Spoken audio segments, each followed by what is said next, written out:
Hello, welcome. Hello, welcome to the Stream of Truth. I am Dr. Tassel Faith Shamebrook, And I'm Sean Kelly. and today we are talking about finding your center in challenging situations. Yeah, yeah. I think this is one of the more important things that we do um, in our lives, and it's pretty Yes, nuanced as well. I think, and different for everyone as well. The paths to it. I almost feel like saying, maybe for me right now at least, it feels like the most important thing that I'm doing for me right now in my life situation. Yeah, Yeah. So, our plan is to share some of our own activities, techniques, strategies to come back to our center. Maybe talk about some of our challenges with it or how we get off of our center. sure, Um, but yeah, do you want to start with how you find your center?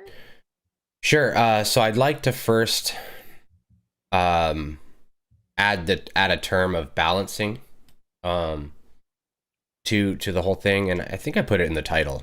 How to find your balance, or how to find your center and how to balance, like, so finding your center to me, I think, is just balancing and kind of coming back to a closer, more aligned view of, I guess, what's happening, like what's going on, and a more aligned perspective. That's sort of how I see what balancing is, or what coming back to your center is. Do you agree with that, or is there anything that you'd like to add to that as far as how to define what we're talking about? Um, I would say finding my center is coming back to myself, Mm-hmm. uh, my connection with my guidance, my feelings, my inner truth. And I'm a type of person that I can get somewhat easily ensconced in other people's ideas and energies, and I love to serve others. It's almost like my favorite thing to do. I'll serve others before I serve myself. I love it. Mm-hmm. So anyway, so for me it means almost just in a way blocking out other people and their energies and just coming back to myself. That's what it means for me. Interesting. um there are a lot of souls here that I'll just say this, whether it resonates with you or not, there are a lot of souls here that are working on, basically they've learned how to love others so fervently that they they have nothing to learn really there. They so naturally are inclined to serve and love others that it's just sort of automatic. But what they are learning is how to put themselves first sometimes, and then how to balance that. And so some people actually have gone way the other way, and stuff like that. Um, and especially if we've talked before, and I don't know if it totally resonates, but we've talked before about how you perhaps have come from fourth density, as a fourth density wanderer. I don't know. I'm not Um, sure about that. You have raised that as a hypothesis. I yeah, don't know. Yeah. I wouldn't presume to know either. So I'm not trying to suggest that. I actually think it's probably a bad idea that I even guess at these things, probably. No, But no, I think but it's I really did. So interesting. Yeah. um, I have not. I don't know. yeah, and the reason I say that is that a fourth density wanderer would find it challenging to do things for themselves first. Uh, they would naturally find that very difficult. Anyways, I just thought it was really interesting that, in sort of coming back to yourself, it's like, or that finding, coming back to your center is like coming back to yourself and like trusting yourself, and following your guidance and stuff like that. I just thought that was really interesting. And Um, wait, can you repeat what you said? Because was yours really? different from that? I'm sorry. Maybe I I didn't wasn't say paying mine attention. yet. I don't Oh, you think. didn't. Oh, yeah, yeah, Okay. yeah, I did. I said Okay. what I said. It wasn't different. It was just interesting the way you phrased it to me. It was just Okay. interesting how it came out. It wasn't so different. It's not so different. What did you I say? think I said coming back to sort of a more aligned perspective.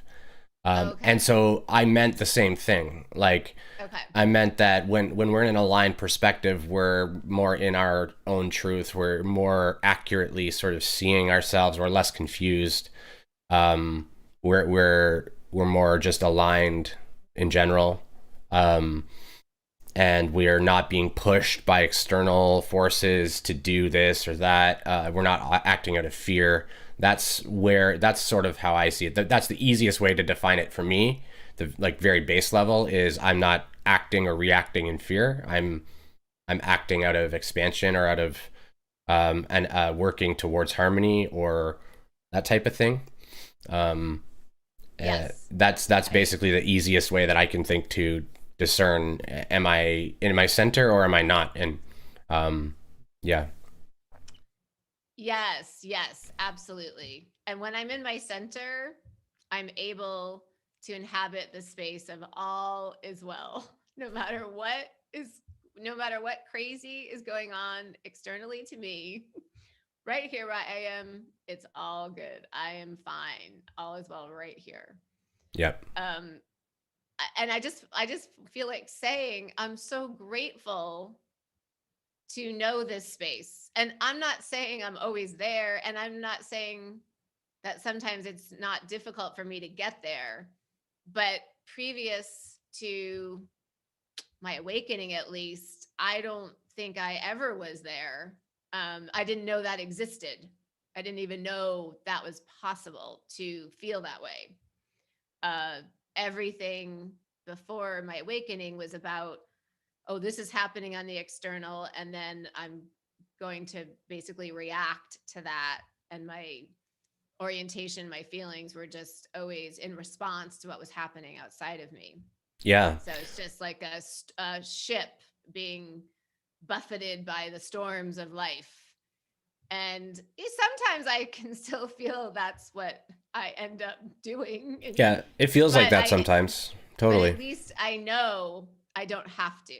At least when I'm more conscious and mindful, I know there's an eye of the storm within me where it's very safe and peaceful no matter what is happening outside of me. Yeah, that's true. I That's something to be grateful for sure. That that's a Yes, great right? point. Just to bring that up. That if you've ever found your center, then you can remember that experience of safety. And actually, that's one of the reasons we feel so bad when we're not in our center is because the more away from it we are, the less connected to ourselves we feel, the more alone we feel, the more uncertain, the more scared. Basically, the worse it feels, right? Because the further we are from ourself and our core truth, which is that we are divinely perfect and these types of things. So as we pull away from that, it feels worse and worse and worse.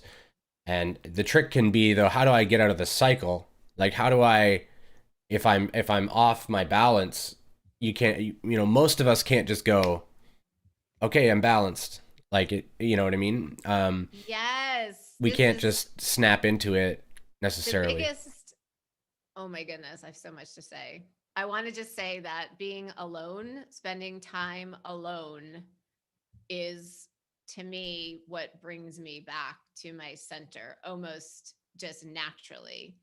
And so before I got my divorce, I before I started living separately from my husband and my kids at times, this was like 5 years ago. I don't think I was really ever, or very minimally, in my center.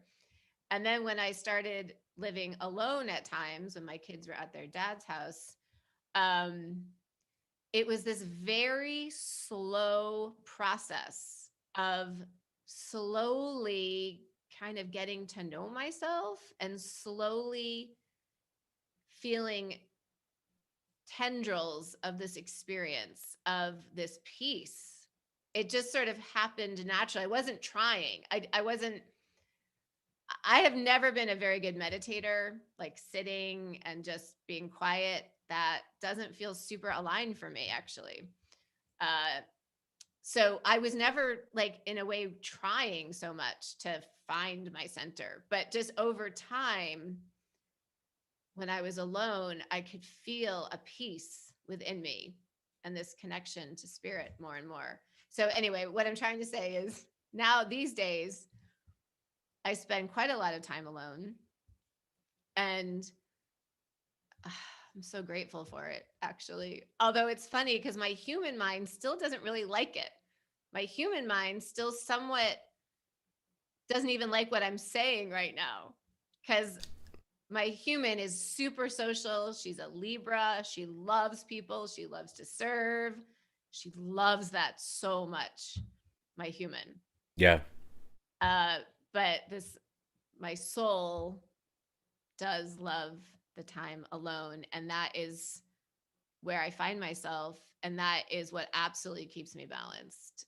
No external person keeps me balanced. Yeah, I'd like to yeah, that's a good point. So I wanted to share that the way that we approach balance, there's, we've talked about this a bunch, but there's two energies within us all, right? There's the divine masculine, divine feminine, and we all have a sort of a unique blending of these energies. And so in this process, at least from my observations, Tassel is much more classically divine feminine, and I'm much more classically divine masculine in this particular area. We vary all over the place, and we're working towards a balanced way of doing it. So, basically, the divine masculine. I've talked about this a little bit, or we have a little bit, but the divine masculine pathway to balancing is using wisdom. The divine feminine pathway to balancing is using love. And you could also call it sort of intuition versus rational mind, or rational thought. You could also refer, like, basically the way that I like to look at it is there's two approaches. So when you fill up with all that emotion, there are consistencies to both sides, that regardless of which orientation you have are going to benefit and consistently be valuable. One is alone time, going into sort of a hermit mode, even if it's only for like a few hours, but just taking some time alone. Introspection during this time, and then feeling your feelings.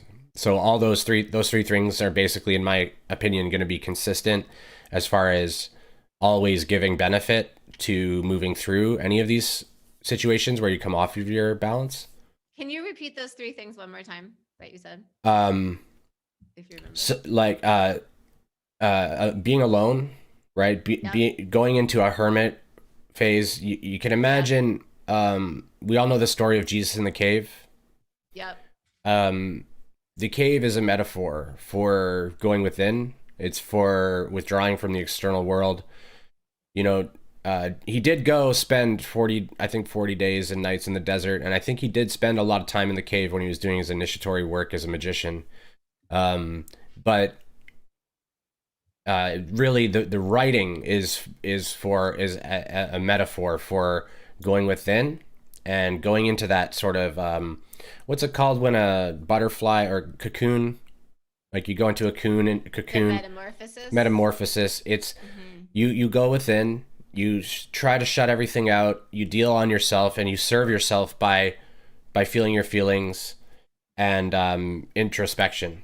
You'll have either, depending on your balance levels, because you have both energies within all the time, your introspection may be strong or it may be a little weaker, right? And your feelings may be really strong or they may be weaker. Both could be really strong.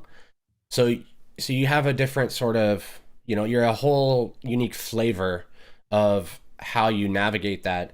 And the more, but feeling your feelings could also just be called introspection, right? But And are you breaking this down by saying feeling your feelings is more the divine feminine path and introspection more the divine no, masculine? Oh, okay. no. So feeling your feelings is both, like, regardless.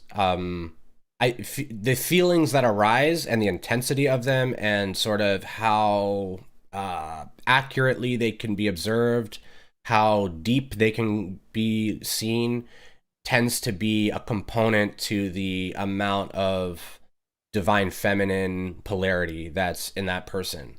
So if someone who's very oriented to divine feminine modality of balancing is going to feel very intense feelings, um, they may not be able to see the wisdom in the situation as well. Um, they may not be able to, as easily as somebody that is pulled away from that. And the reason basically is that we have sort of a limited awareness at all moments, that we're only experiencing a certain amount of light, and then as we undistort and purify, we experience more and more. But basically, we can't initially hold both orientations to the maximum in our balanced, aligned state.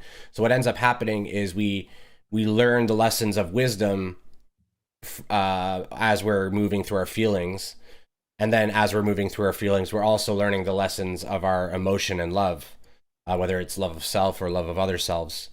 Um, but when we're balancing, the trick is to really get an idea for yourself, like what feels more natural to you. So for Tassel, I'm not trying to speak for her, but we've talked about this a lot, so I feel I can say this with some accuracy at least. That Well, or maybe I could say it. yeah, please, yeah, Yeah. please. You were going to talk about feeling the feelings? Yeah, I was just basically yeah. I was gonna just say that you feel your feelings and then insights come in. Um, yeah, I would say my biggest practice in life is feeling my feelings. And this is absolutely how I find my center. And to me, it's very poignant because I did not feel my feelings for the majority of my life. Quite the opposite. I think this is quite common for many of us. Um, and my life, I sort of miscreated like a catastrophe in my life, basically, a catastrophic life. And it was basically through finally feeling my feelings that I got myself out of that catastrophic life and am much more aligned in the life that I'm leading now. So I can't say enough about feeling one's feelings. It this sounds dramatic, but it literally saved my life. It literally saved my life to feel my feelings. Um, so it is my number one practice. It's my number one go-to. It works every time. And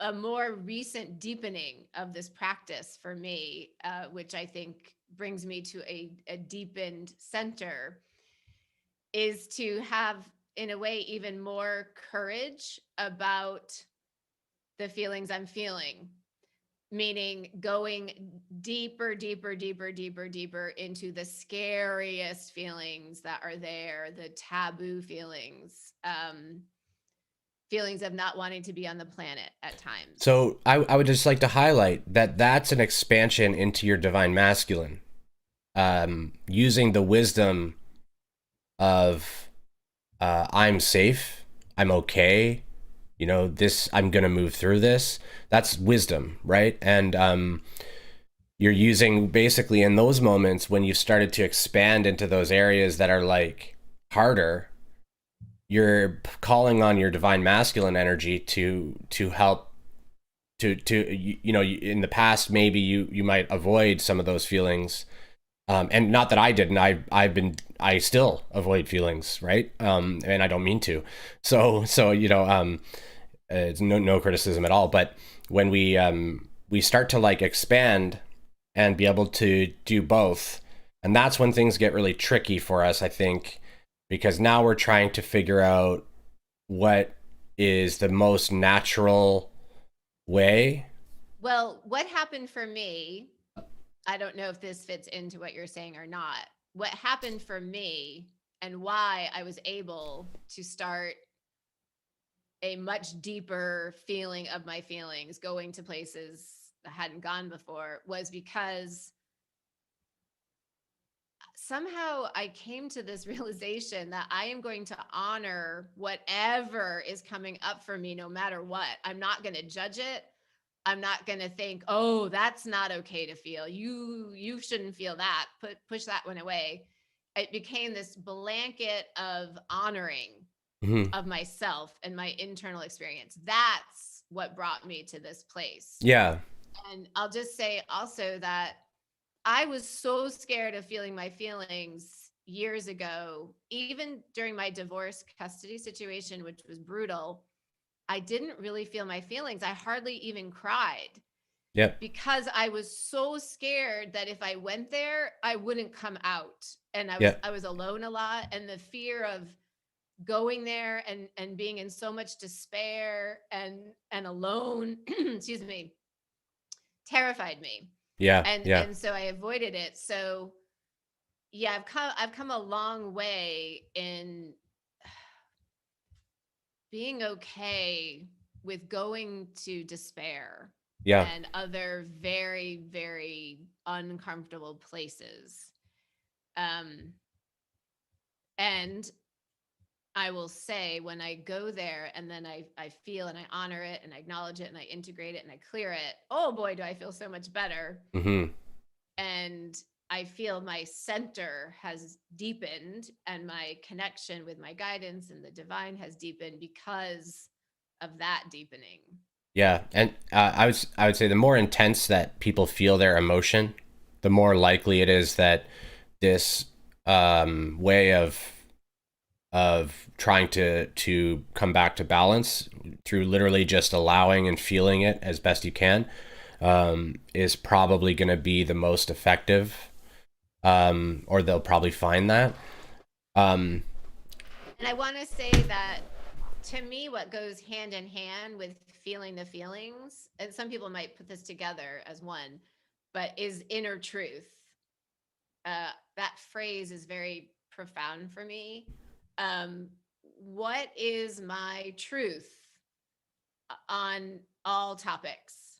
What is my and again that sounds like, oh, maybe that should be obvious, but I did not live in inner truth for most of my life. I lived do you mean in do you mean like your momentary reaction truth versus your no, I would say the momentary reaction truth is would go for me, I don't know, more under the umbrella of feelings, like just feeling that all, feeling okay, pain, all right, feeling the pain of maybe a particular catalyst.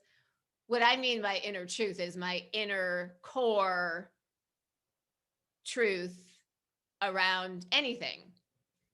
Um, and taking off the rose colored glasses, moving aside the human mind's rationalizations and justifications for okay, things. And this is often such an uncomfortable place to be. So, just as a quick example, I didn't want to leave my marriage 6 years ago. I did not want to share custody. right, I wanted to okay, be a full time mom. But the inner truth of the toxicity, the unhealthiness of that relationship, it would not be denied. It kept coming up. I right. didn't want to see it. I Despite didn't all want to my see it. desires, this just isn't working. Yes. Like, and I Yes. know it. It's my truth that this is not aligned, even though I have And all these desires that, oh, and the desire to stay with my children and not have yeah, to be with them. I know that one really well. That it's, oh my goodness. I And the love for your children, but then the truth, it keeps knocking on that door, the yeah, truth. And so that's what I'm talking about. right, okay, And I'm saying that so often the truth about certain things is so painful and we don't at all want to see it or feel it.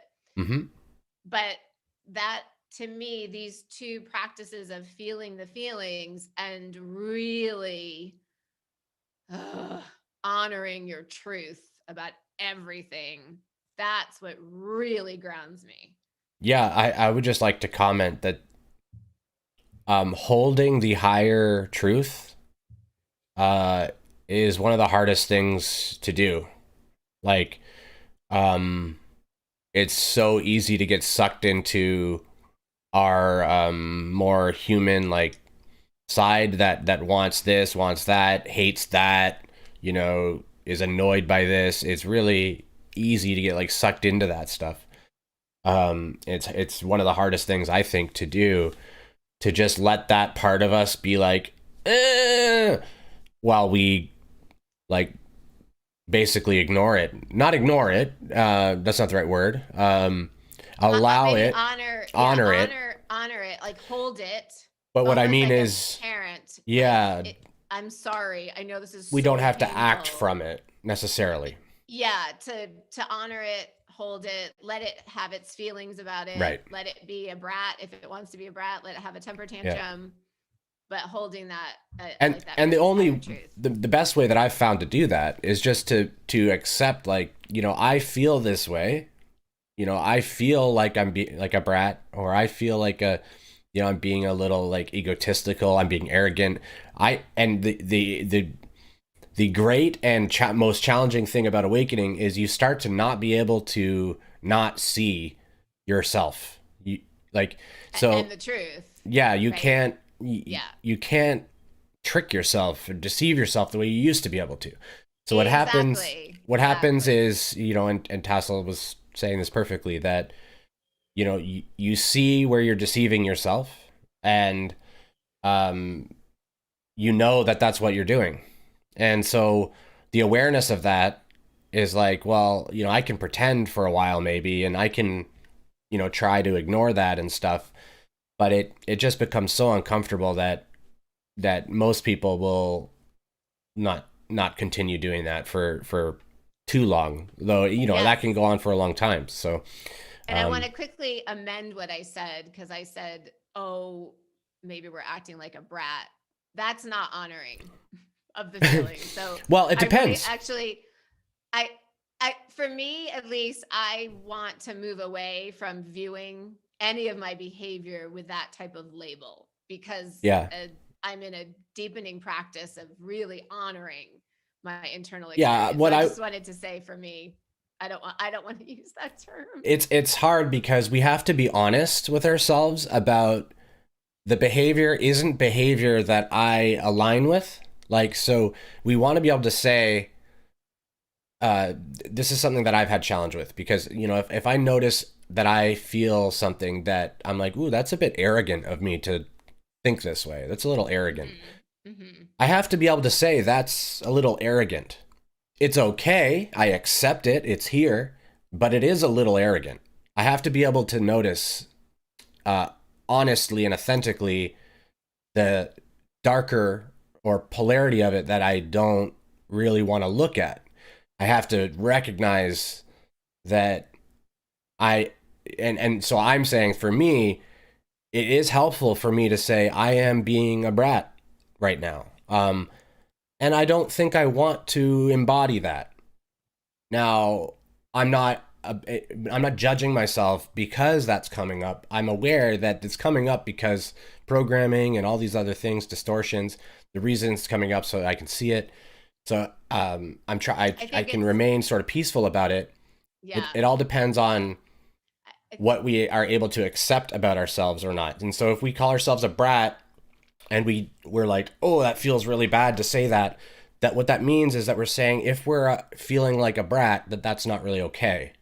So yeah. that's how And I I have think it. we're I all mean, working on different aspects of all of this. totally. And the aspect that I'm working right now is honoring my internal experience. So for me, it doesn't feel in alignment to label my feelings as bratty.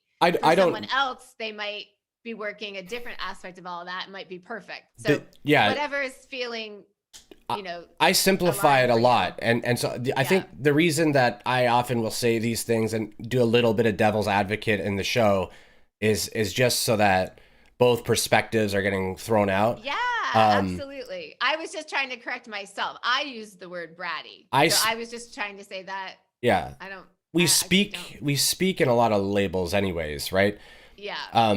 It's hard not to speak without labeling things, so or presuming. So, but when I'm doing it internally, really, I'm just asking a very simple question: is this feeling constrictive or is it expansive? If it's Yes. constrictive, Yes. then it's not something I need to embody. It doesn't Yeah. matter what it is. It doesn't matter if I'm a brat or a, being rude or Well, you and it know, could go both ways. I could whatever use I'm the word doing. bratty with myself, and it could feel constrictive in that, oh, look, I'm not accepting this behavior. I'm labeling it. I'm Exactly. saying it's bad. Or it could feel expansive, like, look, I'm embracing that I'm being bratty. I want to be able to be bratty. So it can just that's a great way to make that And delineation. sometimes that brattiness too is like calling for like a legitimate need that you have, that yourself is calling for, right? Like Oh, well, there could be value absolutely. to, If it's you know, arising, then I think it's perfect and it yeah, needs to be honored. right. I'm wondering if you and I, or one of us maybe, could talk about, okay, we're in a challenging situation, and you and I have been in a bit of a, I would say, a challenging relationship interactions for a few days. And so how, like, just sort of walking through the process, like, you're kind of, you can feel you're not centered, you can feel you're kind of flailing. What do you do? Like, some sort of specific steps, would that be? Yeah, so I just want to quickly go back to what I was saying before is around divine Yeah. feminine, divine masculine. Yes. Um, there tends to be two paths. They intermingle a bit, like, but there tends to be one focus or the other, until the person's balanced. In that case, there isn't so much of a focus. But um, so my methods tend to revolve around noticing where I'm confused. So um, Can you give a specific example of sort of walking us through your process? sure. Um, okay, so let's say that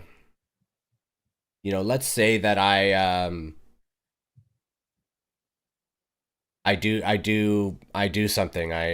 Or I don't do something. Somebody asks me to do something for them, and I feel, I'm trying to think of an example that, I don't, uh they're all sort of the same. They're all sort of like the same thing. Yeah. If I'm upset, then I'm confused. That to me is a fact, right? Like that I've lost track of myself when I'm upset. So I know that. Um, so I'm already aware just by the, oh, I'm upset. I'm confused. Now it's just a matter of where is this confusion coming from? What am I confused about? Where am I lying to myself? And Um, can you be in an upset sort of spiral for a while, or do you immediately notice it? it depends probably how deep the thing goes. Hmm. Um, that type of thing. So first, usually, because it's not as natural for me to feel the feelings. The feelings don't tend to resolve themselves until I am able to look at them with a more appropriate perception. So they kind of sit and run through me Ah, and repeat, sort of, and they can interesting. get a little more intense. It can get a little, like you said, spirally for me, Yeah. because if I can't notice the confusion, then it just kind of keeps, it's in me, right? I haven't felt it all, and it's not for, I don't know how to just turn on the faucet and just let it flow. I try to Ah, do that. I try to do that as best I can. yeah. So Yeah. I've gotten a lot better at doing that and not pulling away from the feelings, right? Yeah. So that's the main thing. Is first I try to make sure that I'm never like suggesting that just because I am confused doesn't mean that the feelings are not real. Like the feelings are real. There's things that have happened that have triggered pains in me that are asking to be healed. That's how I try to see it. Yeah. I see the Yeah. pain itself as its own entity Yep. that's seeking to be healed and transmuted by me. And so in my way to be of service is to give this entity my attention to try and um, shift its polarity. And the way that I do that is I noticed I basically, it becomes quite simple. And I simplify everything this way because it allows me to build the habit really quickly. But when, let's say you do something, anything, and it hurts my feelings. Like, you could just say a sentence and I'm like, oh, I feel criticized, let's say. Um, what I'll do is I'll I'll notice that criticism feels bad. I'll notice maybe she isn't criticizing me, right? Like maybe that's not happening. So maybe this whole thing I think is happening is not even happening at all. That's a very, very real possibility. And when it's with you, I'm almost aware, kind of intrinsically, that's probably not what you're intending to do, even if it, even if I can't see any other real meaning there. So I'll look at sort of that. I'll try to place myself in the other person's shoes and consider their experience and what intentions they may have had with what I know about them and how they've responded in the past and stuff like that.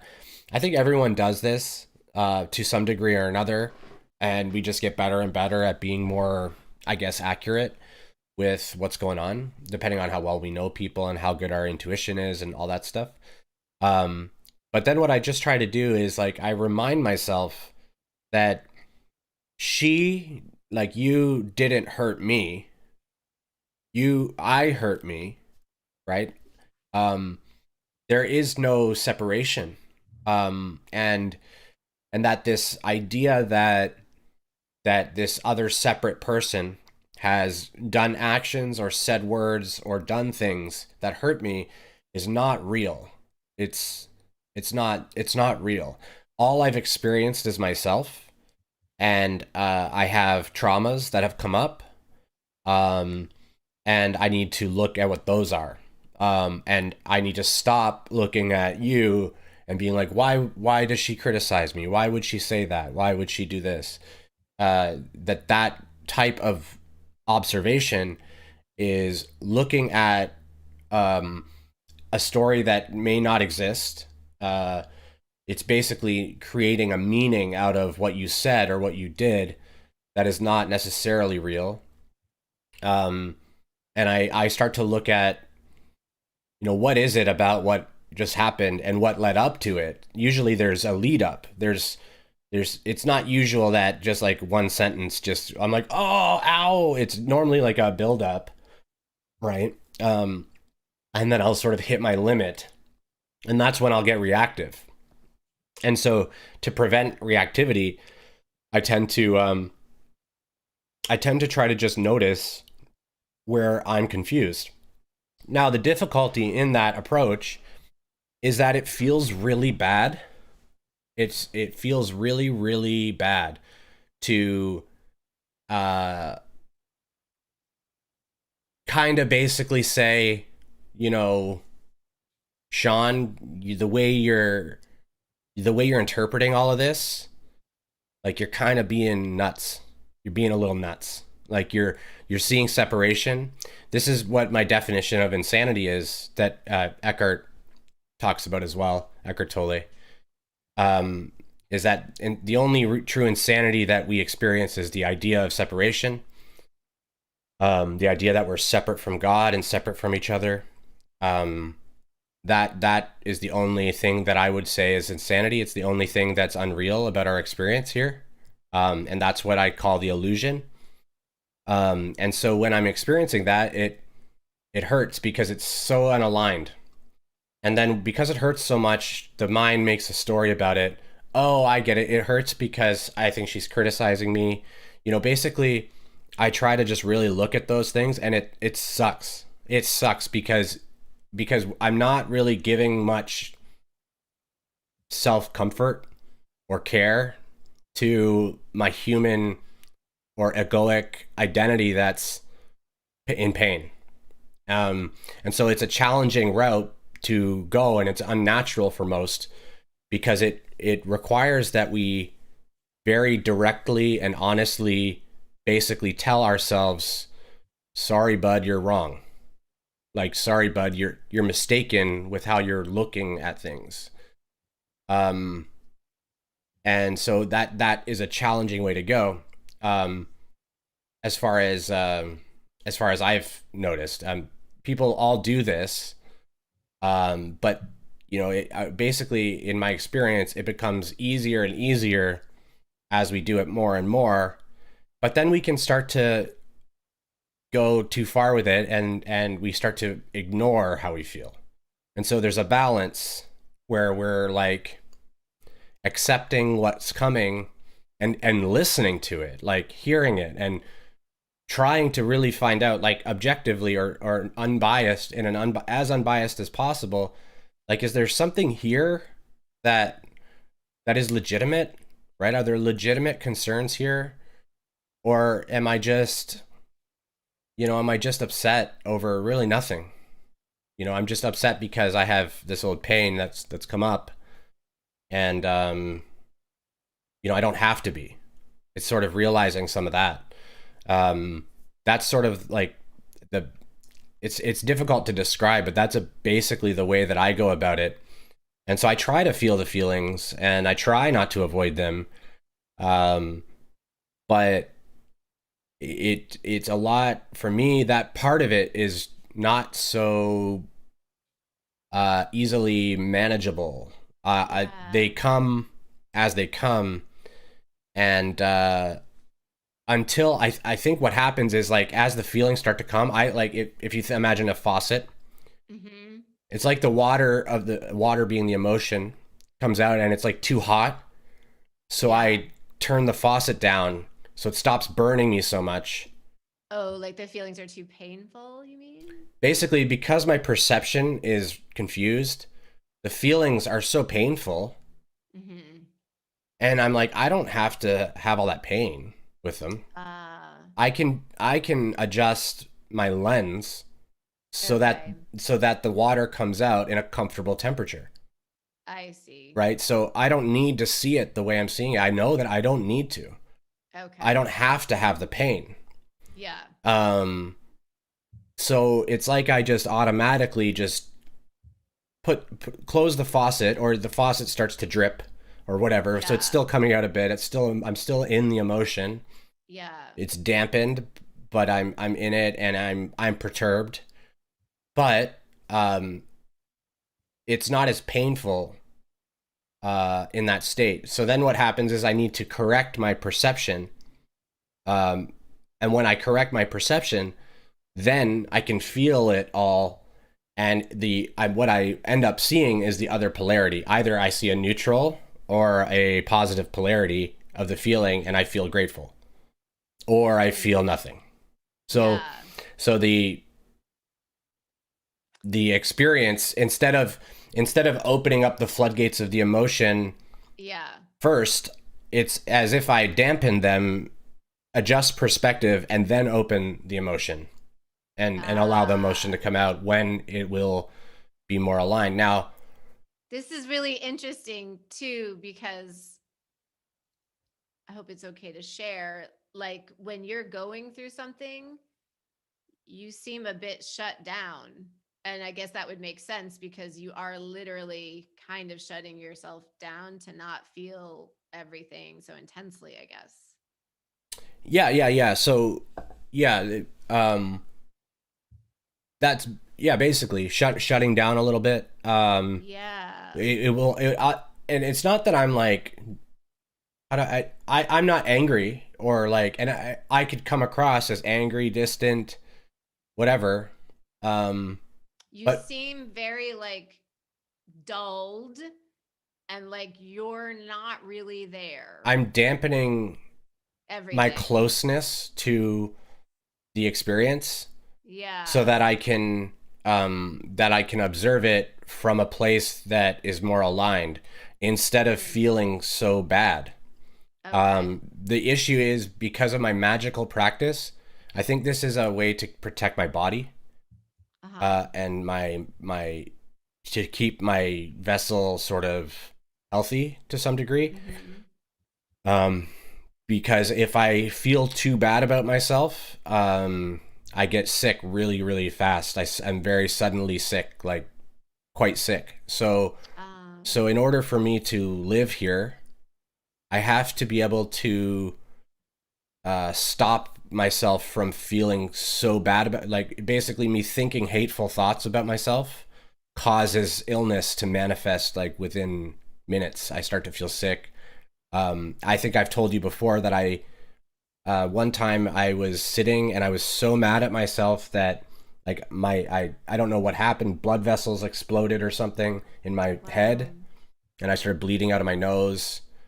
I think this is all due to my magical practice and due to my manifestation capacity within myself, and how my emotion can very easily just be directed into this point of like a spear, I guess, and Uh, will destroy me if I, if I'm okay. not careful with um if I'm not careful with it a little bit. And uh because the emotion forms the strength of like the will being expressed, and the emotion sort of can direct, like if I think I am garbage and I shouldn't be here to enough of an extent, I can terminate the incarnation.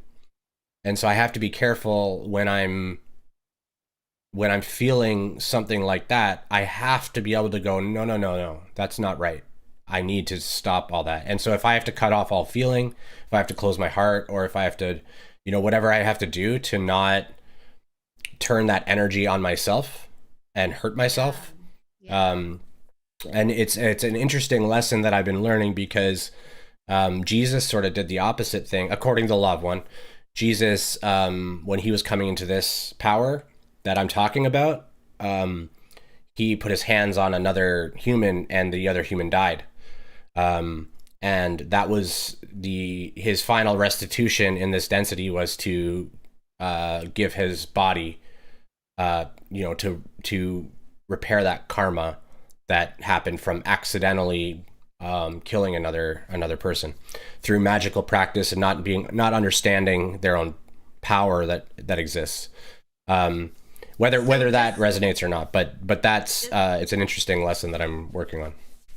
so just to clarify, it seems maybe what you're saying is sometimes or even often when you're feeling your feelings, they're often feelings of dislike or even hatred towards yourself. Like that's a main theme of what's coming in or what's arising. I only see myself, so um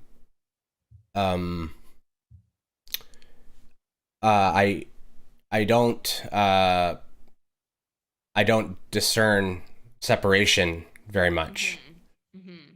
Mm-hmm. unless I fall into a story and fall, but I don't do that really anymore that much. I could still feel very hurt and all that, but I still feel hurt by myself, and I can get angry with myself. And if I'm getting angry with myself, anger is, in a non-adept person or a non-initiated magical person, which is just that you sort of somebody that isn't aware that they are performing magic all the time, that would eventually manifest into cancer. Mm-hmm. But in me, my conscious and consistent use of my inner power and awareness of it and how it works and all of these mechanics, um, causes me to accidentally just really hurt myself really Yeah. quickly. So instead of developing cancer slowly, I will cause an aneurysm or bleed or, cause vomiting and different things to just come up, Yeah. headaches, things like that. So this is the reason that my natural, it's a protective measure for my, because I'm semi unconscious about how to even deal with any of this. Yeah. Part of the protective measure is for it to shut it down, Yeah. so that I can not direct all that anger at myself. And so I just shut it all down, and then I assess the situation, try to correct my Yeah. thinking on it, um, because I've fallen into a story of separation, right? Mhm. And so that's what I was saying earlier. So if I've fallen into a story of separation, I can't be like putting my emotion into things in that state, because Yeah. it's going to turn out bad. Yeah. Interesting. I know mine's a bit weird, but that's Yeah, that's I'm what I know curious about myself. if other people use that your same I've method. never heard anyone talk about it, Yeah. but So I think I'll share my process now. yeah, please, yeah, yeah, Um, Mine is so easy. It's like ridiculous. It's I don't really have to do anything. My feelings just are right there. I can't shut them. I would say I cannot shut them off. It's interest. I guess I could if I I tried. would just say that most of mine is all autonomous. This is my sort of pre-incarnative programming, maybe would be the way to say it. I don't have to do anything. This all Yeah. just happens, and I'm only expressing what I seem to observe myself do. Yeah. I don't really choose this the way you'd expect. I'm not so much. I am noticing, oh, I'm confused, but I'm not so much like picking, oh, I'm going to close down now, oh, I'm going to open up now. It's not like Yeah. that. Yeah. Okay. I just wanted to clarify that part. So maybe I'll just back up to like give the whole little context. So this week, you and I have had some very intense interactions, and it's been very challenging for me. And so, for instance, yesterday we had a difficult interaction that was very challenging, and just automatically lots of feelings are arising. And I guess I could like turn them off if I tried. I could distract myself, but I don't do that. I just let them flow basically. And so for instance, what I ended up doing yesterday was I love these little yellow pads. And I just wrote. I texted you this morning that I might have been exaggerating, but like 100 pages. I do the exact same thing. I write you letters that I never give you. Yeah. So I think part of what I'm thinking in the moment is I'm writing this down because I'm going to tell him this. I think that's partly what I'm thinking.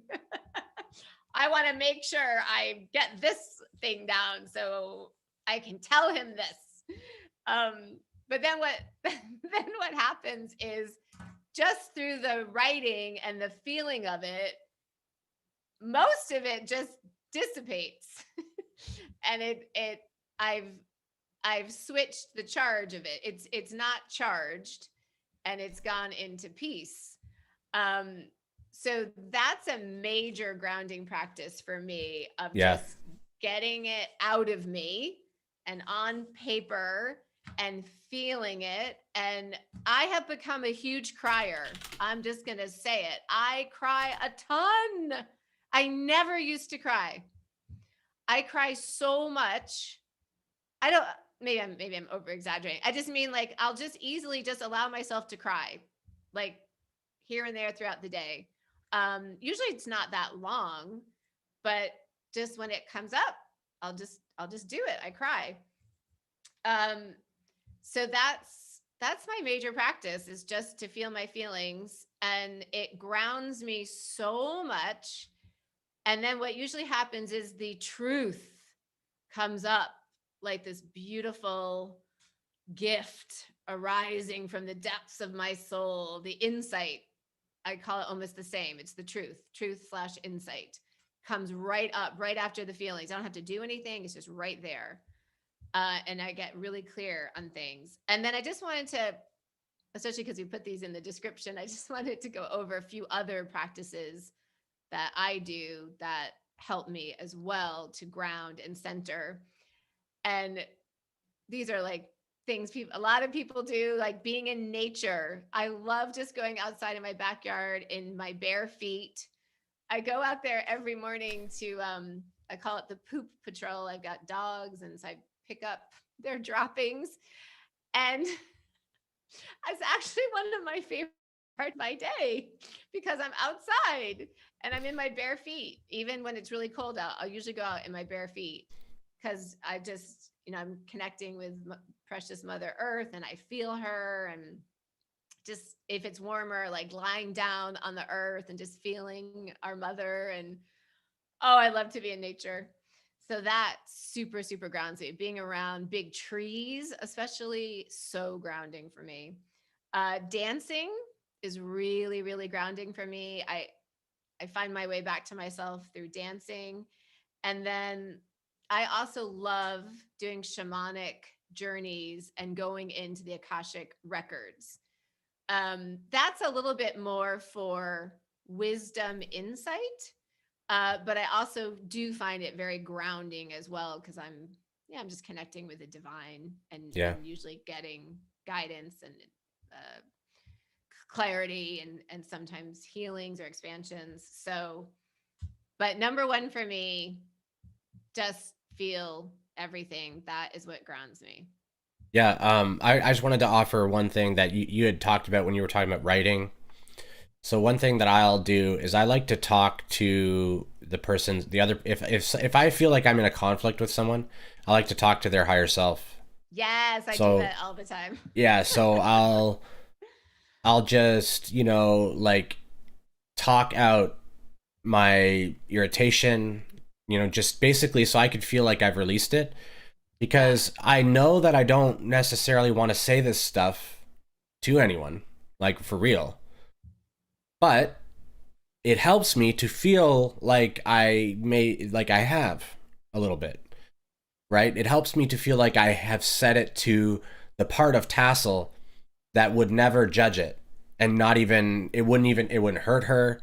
The higher self is like, oh, this human has adorable feelings, right? Like no matter what I'm saying, the Yes, higher it's all self is good. like, that human's adorable, right? Yep. That's basically how they're looking at the human, right? So Yes. um as far as I know that I can just go blah, blah, blah, blah, blah, if I want to, and I don't really do that, but if I wanted to, I could do that, and I can complain, and I can say, why would you do this, and why, whatever, right? It allows me to get that out while not hurting anyone, not, the higher self.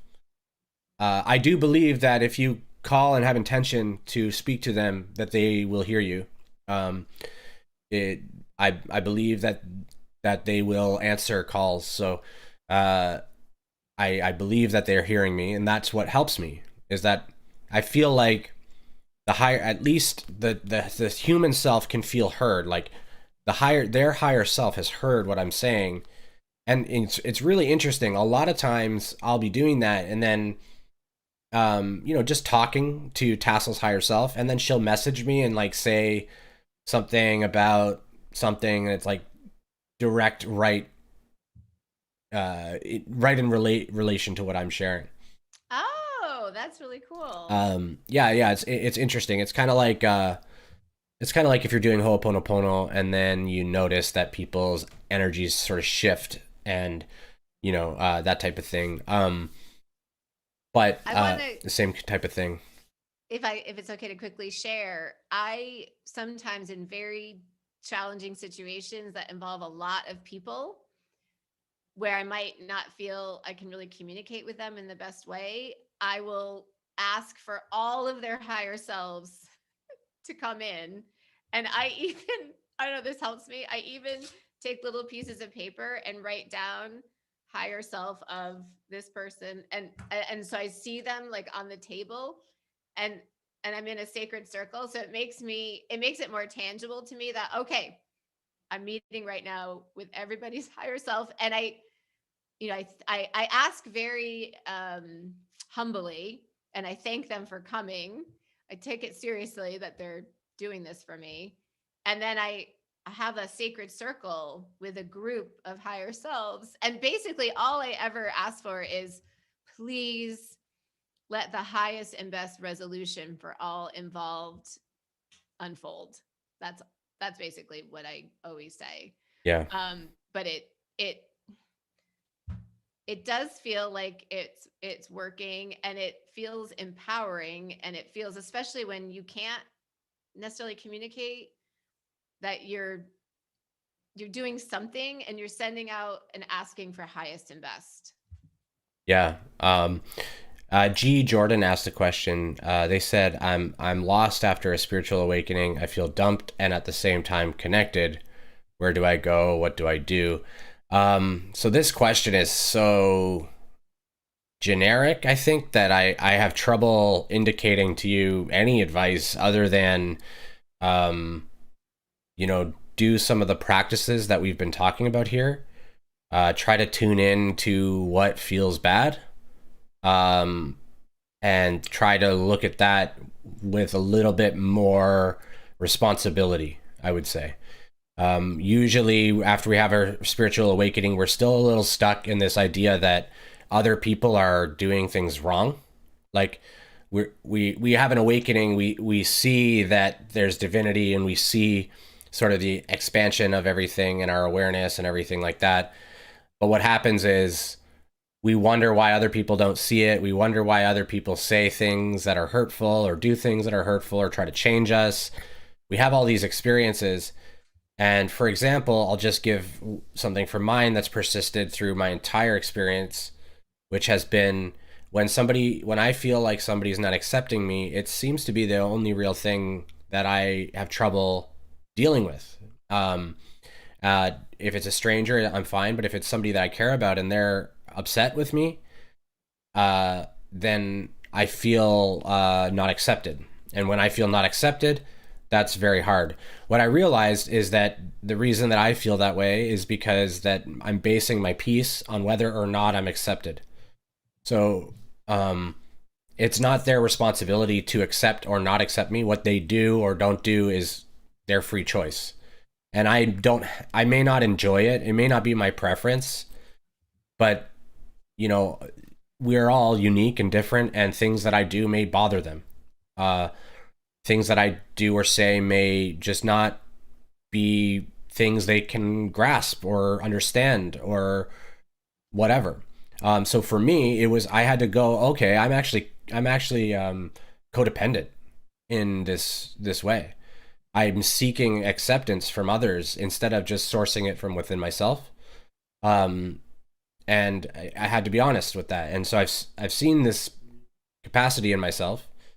Um, but to do that, we have to be honest. We have to be able to stop pointing at other people and just or at life, whether it's other people, life circumstance, whatever it is. We want to point at it and say, that's wrong, but that's not really going to end up helping you so much as far as coming out of the suffering. What's going to help you come out of the suffering is to realize that you're okay, nothing's wrong, and everything's as it should be. And then as you like accept and learn more of that, the outside world will start to reflect your inner peace. And that's how things change. You change your energy, and that's what your experience will start to shift as your energy internally changes. So Yes, yeah. yes. And maybe I can chime in as well, and just first say that I feel you in this question and in this situation, and it can be a challenging place to be. So just first, just for yourself, offering yourself a blanket of grace and compassion and love towards yourself. And that is just so courageous to even be in that space that you're in right now. It's very, very, very courageous to even be there at all. So that's just amazing. that you're courageous enough to be where you are, and feel all your feelings, honor all of your feelings. And as we've talked about, often so much insight comes after we've felt something very, usually something really painful that we're able to feel. There's going to be a really great insight on the other end of that. And then one of my favorite practices, I don't know if this resonates or not, but to spirit, to God, show me the way. Please show me the way. I say that almost every day. Just show me the way forward. Just ask for help, and it will be there for you. Excellent. I like how in our answers to that, we showed a very divine masculine wisdom. Basically, I just said take responsibility for yourself. Tassel said you're strong, you're courageous, and sort of was bolstering and loving, right? And so even in our expressions, you can see this balancing of, and I was feeling those things too that she described, but in my expression, I thought the best way I can be of service is to say, realize that we create it, that we create our suffering ourselves. And then it's interesting how, to me, it's very interesting how we all have these sort of different lenses that we look at things, and that we approach all of this so differently. And that's what makes it kind of beautiful. And it's also what makes it really challenging. So, hopefully that our answers, if not one of them, if not mine, or if not hers, one of them helped in some way, some small way. And hopefully you feel a little bit better. And then I guess we should probably close down the stream now. Yeah. So if you like the video, click the like button. It really helps with the channel. We have Patreon as well for the courses and stuff. The Namaste method's coming out soon to purchase on its own. And then we'll, if you want to subscribe as well, we do these streams Mondays, Wednesdays, and Fridays as well. So lots of like sort of free stuff that we're doing. I don't want it to sound like we just sell. That's all we do. Right. And if anyone has any topics that you're interested in that we could do on the stream, like leave any topics in the comments. That'd be great. We would love to talk about what you're interested in. Always open to suggestions. Always open. Yes. Thank you so much, everyone. Really appreciate you. So much love to everybody. You're amazing.